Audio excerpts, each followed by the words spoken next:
तो यहाँ हमने सेल रेट निकाल लिया था, उसका जो भी परसेंटेज है उसमें, और जहाँ फॉर्मूले लगे हैं यानी जिस सेल में हमने फार्मूले लगाए हैं उनको हमें लॉग भी करते आना है। जैसे इस कॉलम में हमारे फार्मूले लगे हैं तो कंट्रोल शिफ्ट एरो डाउन, तो पूरा हमारा 1500 आइटम तक का हो गया। यदि और भी चाहें तो आप इसको सेलेक्ट करके और रेंज कंट्रोल शिफ्ट डाउन आप एक बार वो कर सकते हैं, तो पूरे पे आ जाएगा। और फिर राइट क्लिक करेंगे, हम फॉर्मेट सेल में जाएंगे और प्रोटेक्शन में जाकर के चेक ऑलरेडी लगा हुआ है, इसमें कोई इशू नहीं।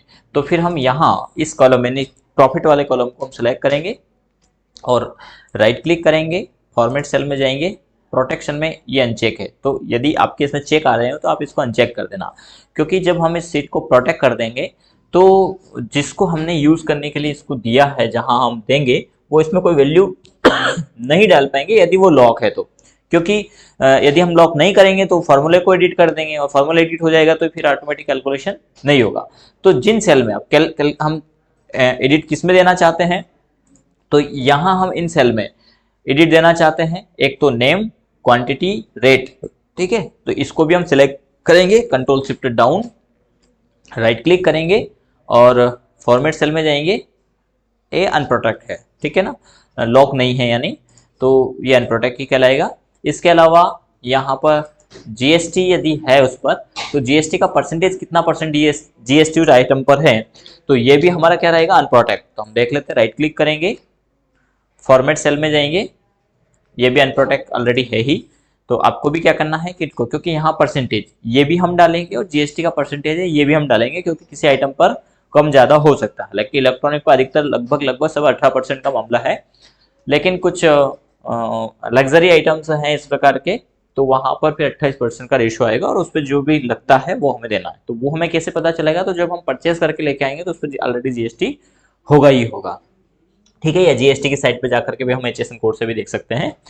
अब यहाँ पर आती है कि उसका जीएसटी अमाउंट, तो सीधी सी बात है कि जो अमाउंट है उसका परसेंटेज है ना, तो क्या करेंगे, इक्वल ये जो हमारा सेल रेट है इनटू इस पर जीएसटी रेट, ठीक है, ये हम देंगे, देन एंटर करेंगे, तो ये हमारा जीएसटी अमाउंट आ जाएगा, ठीक है। जीएसटी निकल के, अब ये यहाँ निकाल के रखना हो तो, नहीं तो हम बेल में भी निकाल लेंगे, पर हम कह दें कि ये सेल जीएसटी है, हालांकि इसके ऊपर परचेज जीएसटी कितना लगा है वो आ जाएगा, क्योंकि हमने इस अमाउंट का निकाला है, ठीक है। तो ये सेल जीएसटी जो यहाँ से आ रहा है। अब यहाँ क्वांटिटी का मामला नहीं है, इसलिए वैसे तो यहाँ निकाल के रखने से कोई मतलब नहीं है, फिर भी ये निकल गया, ठीक है। अगला आता है स्टॉक क्वांटिटी की बात, कि हमारे पास वो आइटम कितना है। तो ये हमारा ओपनिंग क्वांटिटीज है, ठीक है। ये हमारा स्टॉक क्वांटिटी के अब हमारे पास अवेलेबल कितना है वो हमें बताना है, ठीक है।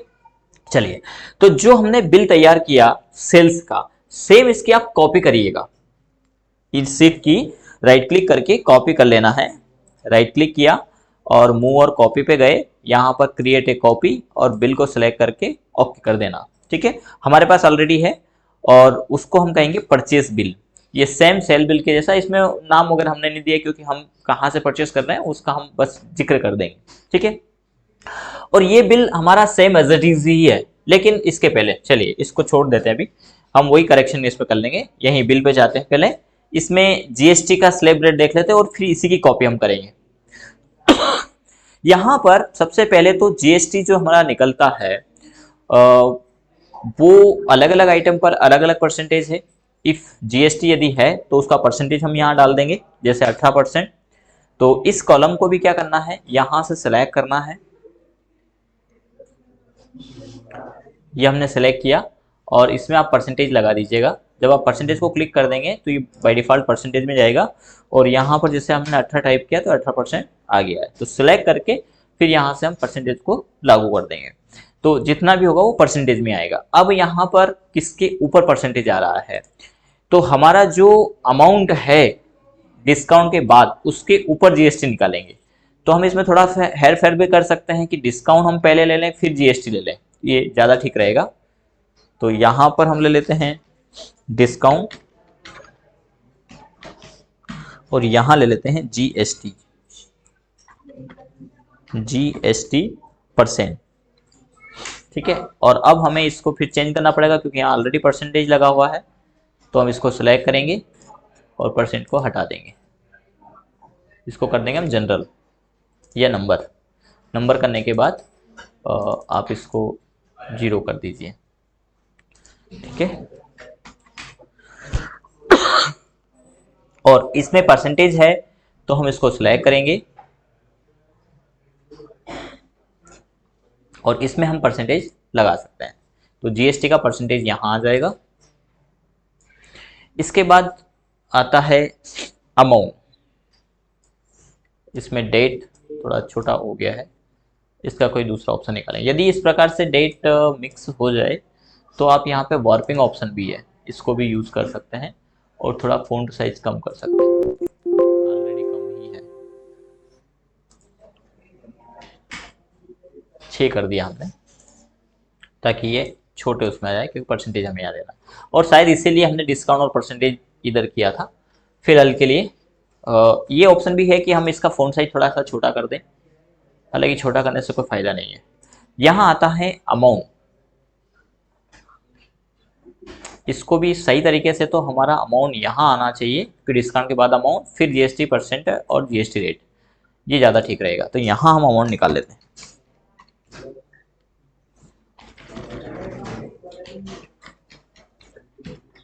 और यहाँ निकाल लेते हैं हम जीएसटी परसेंट और यहाँ पर जीएसटी अमाउंट। ठीक है।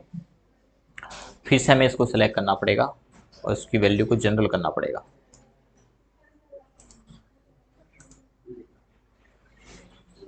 ठीक है। तो अमाउंट निकालने के लिए क्या करेंगे, इक्वल जो हमारा अमाउंट आया है माइनस डिस्काउंट। तो ये सेपरेट डिस्काउंट हो गया। 10 रुपये का डिस्काउंट हमने दिया तो 595 आ गया। और यही फॉर्मूला हमें सभी जगह लागू कर देना है पूरे उसमें। ठीक है। अब यहाँ हैज वैल्यू आ गया है, तो हैज वैल्यू को खत्म करने के लिए हम इफ एरर का फॉर्मूला असाइन कर देंगे।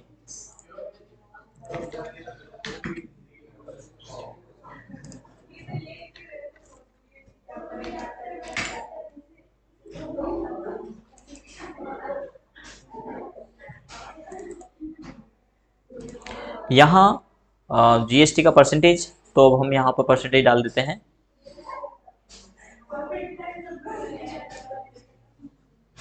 ये परसेंटेज, और इस कॉलम को हम थोड़ा छोटा कर देते हैं। अब आता है हमारा मूल अमाउंट। तो यहाँ हमारा परसेंटेज कितना परसेंटेज है, तो हम यहाँ पर 18% हमने डाला तो ये कन्वर्ट हो गया। अब ये हमारा मूल अमाउंट है तो हम दे देंगे इक्वल इस अमाउंट इनटू 18% प्लस ये वही होगा जो हमने सेल रेट निकाला था, उसी प्रकार इसी अमाउंट को प्लस कर दे, प्लस यही अमाउंट। ठीक है। तो इसमें एक एक्स्ट्रा कॉलम हमें लेना नहीं पड़ेगा। इसमें परसेंटेज आ गया है तो परसेंटेज को हटाना है इसमें।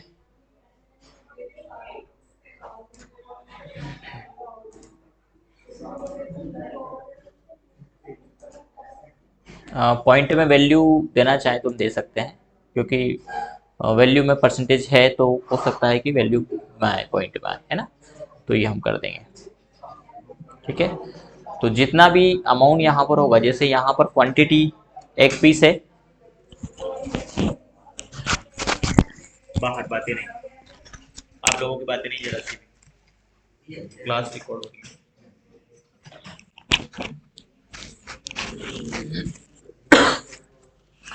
ठीक है। तो यहाँ हैज वैल्यू आ गया है। चलिए, ये वैल्यू हैज वैल्यू नहीं आया है, असल में ये वैल्यू इसमें सेट नहीं हो पा रही है। तो हम इसका पूरे कॉलम का आपको सिलेक्शन करना है, साथ ही साथ इसका फ़ॉन्ट साइज थोड़ा छोटा कर देना है। ठीक है। ताकि और भी कोई वैल्यू ऐसी बड़ी आ जाए तो वो फिट हो जाए उसमें। और कॉलम का थोड़ा सा हम विड्थ बढ़ा देते हैं हल्का, इस प्रकार से, ताकि बड़ा वैल्यू भी हो तो वो आ जाए आसानी से। परसेंटेज कितना है वो हम निकाल देंगे। अब परसेंटेज भी असल में हमें यहाँ डालना पड़े कि इस पे कितना है, तो वो आइटम के अकॉर्डिंग ही हम सेट कर दें वो स्टॉक आइटम में। तो ये परसेंटेज ऑलरेडी यहाँ सेट है ही, तो हम यहाँ पर वी लुकअप का फॉर्मूला लगा दें, ज़्यादा अच्छा रहेगा, क्योंकि उस आइटम पर कितना परसेंटेज है वो हम एक बार डाल देंगे तो हमें यहाँ डालना ना पड़े, लगाना ना पड़े। तो इसके लिए हम ज़्यादा अच्छा है कि वी लुकअप का फॉर्मूला असाइन कर लें, इक्वल वी लुकअप।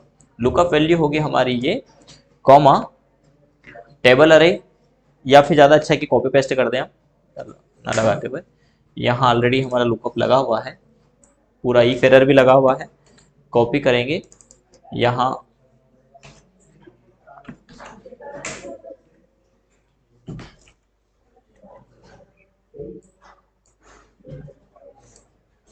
कॉपी करना है, यहाँ पेस्ट कर देना है।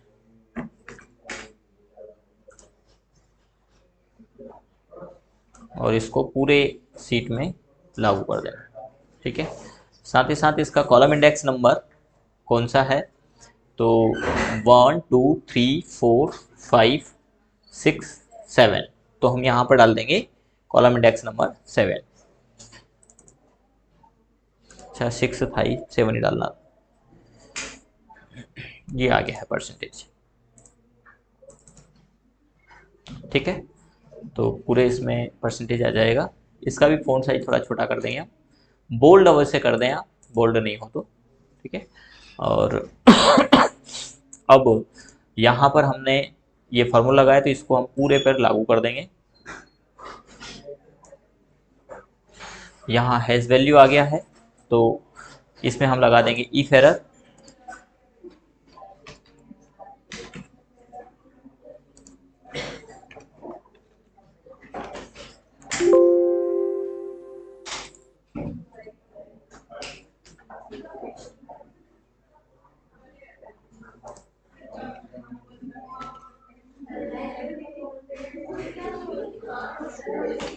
इधर से कोष्टक चालू होगा, एक कोष्टक और लगेगा।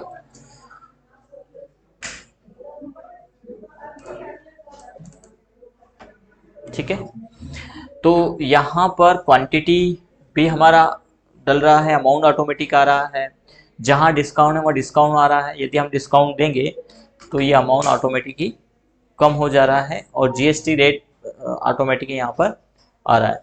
लेकिन जीएसटी में 18% तो हो गया है, लेकिन यहाँ जो अमाउंट है उसमें थोड़ा सा अंतर आएगा, और जीएसटी कितना है वो भी यहाँ पर कौन सा जीएसटी है ये भी हमें लगाना पड़ेगा। तो फर्स्ट ऑफ तो हम क्या कर रहे हैं, इतने में हम ये सब कुछ सेट करके देंगे।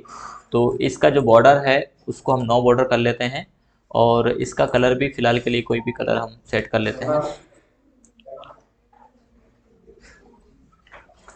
ठीक है। तो अमाउंट कहाँ आ रहा है हमारा, अमाउंट यहाँ आ रहा है, तो इसका हम टोटल कर लेंगे। यहाँ पर इक्वल सम का फॉर्मूला असाइन करेंगे, कहाँ से कहाँ तक, तो हमारी वैल्यू यहाँ से है, तो इस पूरे अमाउंट पूरे को टोटल कर लेंगे हम। ये हमारा अमाउंट आ गया है 4,345 रुपये। इस पर लगने वाला जो जीएसटी है वो अमाउंट यहाँ आ रहा है, तो यहीं पर हम कैलकुलेट कर लेंगे सम कोष्टक पूरा जीएसटी,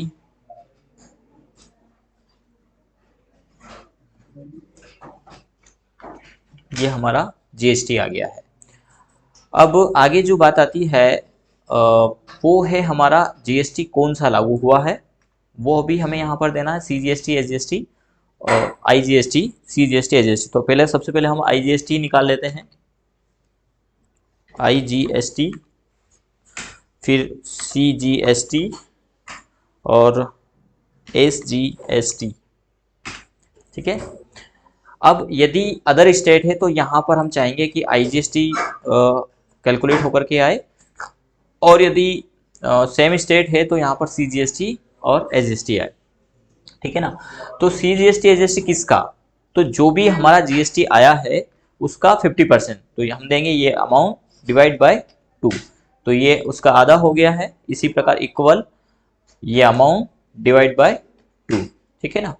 और आईजीएसटी होगा तो ऐसी स्थिति में आईजीएसटी पूरा ही आएगा, है ना। आईजीएसटी तो क्या होगा, सेम यही अमाउंट पूरा ही आएगा, है ना, तो इक्वल और ये अमाउंट। लेकिन अब यहां पर आता है ग्रांड टोटल, तो सिग्नेचर का कॉलम हम कहीं और रख लेंगे, ग्रांड टोटल यहीं पर रख देते हैं हम।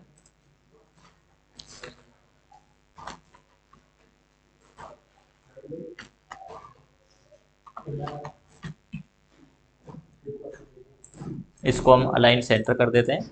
फॉर्मेटिंग कोशिश करें कि अच्छे से अच्छा फॉर्मेटिंग हो। और यहाँ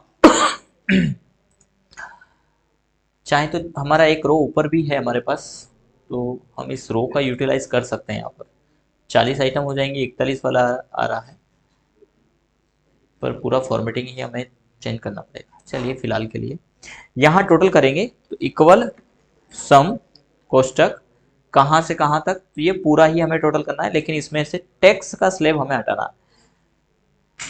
ठीक है, यानी ये टोटल तो आए, लेकिन ये टोटल कब आए, जब हमारा सीजीएसटी एसजीएसटी हो तो वो कैलकुलेट होकर क्या, यानी एक टैक्स है, टैक्स यहाँ पे 2 बार जुड़ रहा है। ठीक है, तो हमने यहाँ वैल्यू लिया है, लेकिन ये वैल्यू कब आए, तो हम इसी के आगे कंडीशन दे देंगे, इफ यदि क्या हो, ये सेल एड्रेस, इसमें हम स्टेट सेलेक्ट कर रहे हैं। ठीक है, तो इस सेल एड्रेस में हम दे दें इक्वल मध्य प्रदेश हो,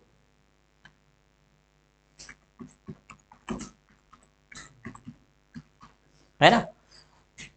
अब ये अदर स्टेट के लिए कैसे काम करेगा, वो डायरेक्टली यदि इसको यूज करना चाहें, हमने उनको सेंड किया और कोई करेक्शन नहीं कर दें और यूज करना चाहें तो कैसे करेंगे, ये भी थोड़ा सा एक मामला है। अभी तो यहाँ फिलहाल के लिए इसी को देख लेते एक बार, तो कॉमा यदि मध्य प्रदेश हो तो क्या है, तो ब्लैंक आए, नहीं तो ये वैल्यू आ जाए। अब देखिए ब्लैंक हो गया है, ठीक है ना। तो यहाँ पर यदि हमने माल किसी अन्य स्टेट में बेचा तो क्या हो, तो ये आईजीएसटी लागू होगा, यानी यहाँ पर मध्य प्रदेश की जगह हमने महाराष्ट्र सेलेक्ट किया, तो आप देखेंगे कि आईजीएसटी यहाँ पर आ जाएगा, लेकिन मध्य प्रदेश से तो आईजीएसटी नहीं आएगा, ये सिलेक्ट किया। ठीक है, तो अब हम यहाँ पर अपना एड्रेस भी दें, विच स्टेट, आपकी जो शॉप है वो किस स्टेट में, तो उसका स्टेट आप जिक्र कर दें, और वो स्टेट और ये सेम मैच करता है तो फिर सीजीएसटी एजीएसटी लागू हो, नहीं तो आईजीएसटी हो, ऐसा हम यहाँ पर कर सकते हैं। उसमें क्या होगा कि कोई भी स्टेट का जो दुकानदार है या बिजनेसमैन है, वो इस बिल सिस्टम पैरामीटर को लागू कर पाएगा, यूज कर पाएगा।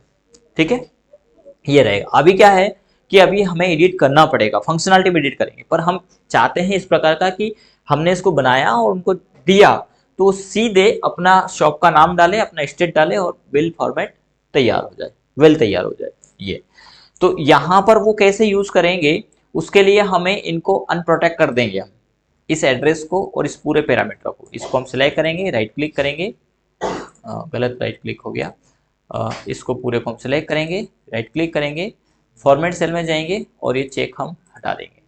ठीक है, यानी जहां हमें परमिशन देना है, तो हम जिसको भी सेंड कर रहे हैं उनको यहाँ परमिशन देना है हमें, तो उसको हम अनप्रोटेक्ट कर देंगे फिलहाल के लिए। यहाँ पर सीजीएसटी एसजीएसटी वाले मामले में भी हमें क्या लगाना है, कंडीशन लगाना है। ठीक है, यानी अब हम यहाँ असाइन कर देंगे इफ यदि, यहां पर हमने दिया था कि यदि उस सेल में मध्य प्रदेश हो, है ना, तो क्या है, तो हमने ये कहा कि ब्लैंक आए, लेकिन इसमें क्या कर देंगे हम, इस सेल एड्रेस में, इस सेल एड्रेस में क्या हो, तो इसमें यदि मध्य प्रदेश हो,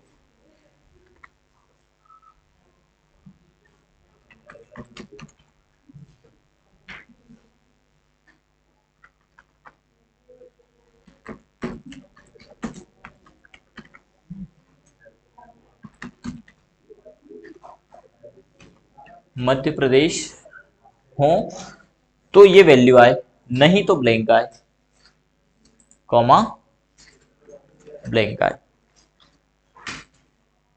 अभी देखो वैल्यू आ रही है, और सेम फॉर्मूला हम यहां पर भी लगा देंगे। इसी को कॉपी करना है क्योंकि 50% ही है, तो पूरे को डिलीट करके आप यहाँ पे फॉर्मूला पेस्ट कर सकते हो। ठीक है, अब यहाँ पर हम महाराष्ट्र सिलेक्ट करें या अदर स्टेट कोई भी सिलेक्ट करें, मणिपुर हमने सिलेक्ट किया तो आईजीएसटी आना चाहिए। देखिए आईजीएसटी आ रहा है। ठीक है, और बिल वैल्यू हमारी टोटल आ रही है 9472। यानी अब हम मध्य प्रदेश से महाराष्ट्र में, मणिपुर में, यानी अदर स्टेट सेल कर रहे हैं तो ऑटोमेटिक लागू हो रहा है आईजीएसटी, और यदि हम विद इन स्टेट के साथ में सेल कर रहे हैं तो यहाँ लागू हो रहा है सीजीएसटी एंड एसजीएसटी। ठीक है ना। लेकिन यदि ये कोई भी अदर स्टेट वाले सेलेक्ट करना चाहते हैं तो फिर हमें उनका एड्रेस एक कॉलम में देना पड़ेगा स्टेट का, यानी दुकानदार को अपना स्टेट यहाँ पर चयन करना पड़ेगा। तो हम यहाँ दे सकते हैं वही इक्वल नहीं लगेगा, यहीं पर हम लिस्ट बना दें। डेटा में जाएंगे, डेटा वैलिडेशन में जाएंगे और लिस्ट को हम सिलेक्ट करेंगे, रेंज में जाएंगे और लिस्ट हमारी सीट पर है तो यहीं से हम सिलेक्ट कर लेंगे।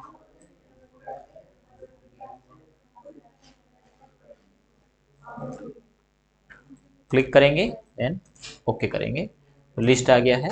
अब यहाँ मध्य प्रदेश हमने ले लिया। ठीक है, यानी किन का एड्रेस ले लिया है, ये वो शॉपकीपर का ले लिया है जो इस सॉफ्टवेयर को यूज़ करेंगे।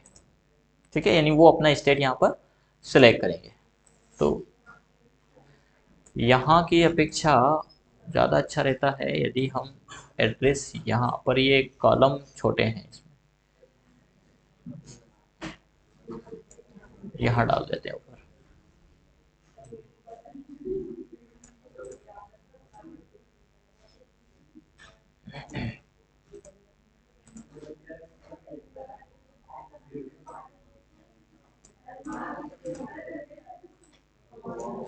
क्योंकि जो बिल रहते हैं उन बिल पर यहीं पर जीएसटी नंबर भी आता है, तो हमें एक जगह यहाँ पर बना के देनी होगी जीएसटी नंबर की भी। तो जीएसटी नंबर हम इधर दे सकते हैं, एक ऑप्शन हमारे पास है हालांकि कि इस कॉर्नर पे हम जीएसटी नंबर डालने का ऑप्शन दे दें और इधर स्टेट।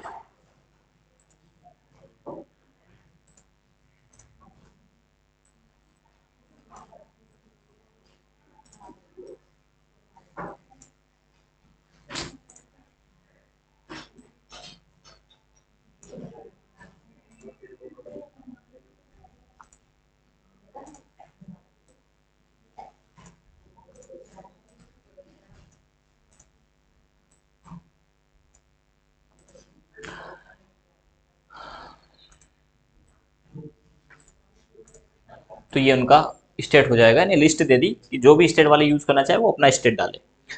अब यहाँ पर हमें ये बात बतानी पड़ेगी कि ये स्टेट और ये स्टेट दोनों सिमिलर हो, दोनों समान हो, तो फिर सीजीएसटी आईजीएसटी लगे, है ना, सॉरी सीजीएसटी और एसजीएसटी लगे। और यदि वो समान नहीं है, क्योंकि ये एड्रेस किसका है, ये कंज्यूमर का है, कस्टमर का एड्रेस है जिसको हम माल बेच रहे हैं, और ये एड्रेस किसका है, ये हमारा है, और ये वन टाइम सेलेक्ट करना पड़ेगा, है ना। भले हमने ड्रॉप डाउन दे दिया है, ड्रॉप डाउन इसलिए दे दिया कि सारे स्टेट हमने दे दिए तो कोई भी स्टेट इसको यूज कर पाएगा, वो अपना स्टेट सिलेक्ट करेगा, वन टाइम बात खत्म हो गई। तो यहाँ स्टेट उनको कस्टमर का सिलेक्ट करना पड़ेगा।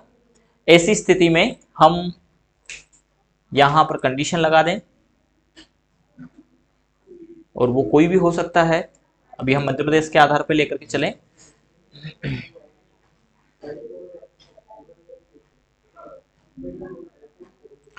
तो कंडीशन हमें लगानी है सीजीएसटी वाले मामले में, लगा के देखते हैं। अभी तो हमने लिखा था इफ यदि इसकी वैल्यू मध्य प्रदेश हो तो इसको डिवाइड करके वैल्यू दे दे, नहीं तो ब्लैंक छोड़ दे, है ना। लेकिन अब हम चेंज चाहते हैं, हम चाहते हैं कि ऑटोमेटिक ही आ जाए, तो हम इस फॉर्मूले को एडिट करते हैं, डिलीट करके और नया फॉर्मूला इंस्टॉल करते हैं। यदि क्या हो, लॉजिक है हमारा ये एड्रेस इक्वल ये एड्रेस, यानी ये दोनों बराबर हो तो क्या है, तो ऐसी स्थिति में सीजीएसटी एडजस्ट लागू है, यानी इस अमाउंट का आधा, ठीक है, नहीं तो ब्लैंक आए। बिल्कुल ये हो गया है। और इसी प्रकार हम यहां पर भी लगा देंगे इक्वल इफ इफ क्या हो, ये एड्रेस इक्वल ये एड्रेस, ठीक है ना। दोनों बराबर हैं, सेम है यानी, तो क्या है, इस अमाउंट का 50%, नहीं तो ब्लैंक, ये भी देना है हमें, नहीं तो ब्लैंक, ठीक है ना। अब यदि हम यहाँ पर अदर स्टेट सिलेक्ट करते हैं कि जो हमारा कस्टमर है वो किसी अन्य राज्य से है, मणिपुर के हैं, तो ये CGST SGST नहीं आ रहा, ऐसी स्थिति में IGST आ रहा है। और IGST के लिए हमने यहाँ मध्य प्रदेश लिख रखा था, ठीक है ना। यदि मणिपुर वाले यूज करेंगे तो फिर यहाँ तो मणिपुर है ना, तो वहाँ मणिपुर होना चाहिए, यानी अदर स्टेट वाली स्थिति है ना, उनका एड्रेस मणिपुर है और हमारा मध्य प्रदेश है, तो IGST का फॉर्मूला भी हमारा अब चेंज होगा। तो IGST का मतलब, मेरी बात समझ पा रहे हैं आप। यदि ये यूजर मध्य प्रदेश का ना होकर के मणिपुर के हैं, ये मणिपुर के हैं, तो अब मणिपुर में कहाँ क्या लगना चाहिए, CGST SGST, तो IGST यहाँ पर हट जाना चाहिए ऑटोमेटिकली। तो इस कंडीशन को हम कैसे लगाएंगे, उल्टा लगा दो, कुछ नहीं है, क्या लगा दें कि यदि ये दोनों इक्वल, ये सॉरी इक्वल नहीं, सीधा लगा दिया, इफ लगाएंगे ना पहले, इक्वल इफ, यदि ये वैल्यू इक्वल ये वैल्यू दोनों समान है, तो क्या है, तो ब्लैंक आए, अब ब्लैंक आएगा, नहीं तो ये वैल्यू आ जाए, ये आ गया। अब IGST नहीं आया, लेकिन यदि हम यहां पर सेलेक्ट करते हैं मध्य प्रदेश, तो क्या होगा, IGST मणिपुर के लिए। लेकिन यदि हमने यहाँ पर सेलेक्ट किया मध्य प्रदेश, तो मध्य प्रदेश यदि हमने सेल किया है तो ये दोनों वैल्यू सेम है, तो यहाँ पर CGST निकलेगा। तो ऑटोमेटिक ही स्टेट के अकॉर्डिंग CGST SGST और IGST यहाँ पर कैलकुलेट हो जाएगा, ठीक है। इसके बाद इसको आप प्रोटेक्ट कर सकते हैं। एक सिग्नेचर वाला मामला है तो हमें यहाँ पर जरूरत लगेगी, आवश्यकता लगेगी, जिसको हम बोल दें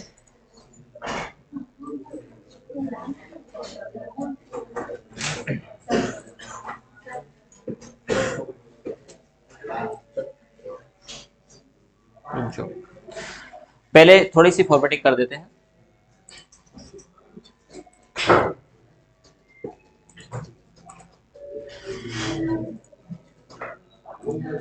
ठीक है, ये करिएगा, यहां पर आप इसका फॉर्मूले का स्क्रीनशॉट लेना चाहें तो ले सकते हैं, फोटो ले सकते हैं इसका। हालांकि ये इजी है, ये चीज़ ना लें तो ज़्यादा अच्छा है, ये खुद से करें, आइडियाज़ पूरा जनरेट हो गया है, जितना आप खुद से करेंगे उतना ज़्यादा अच्छा सीखेंगे।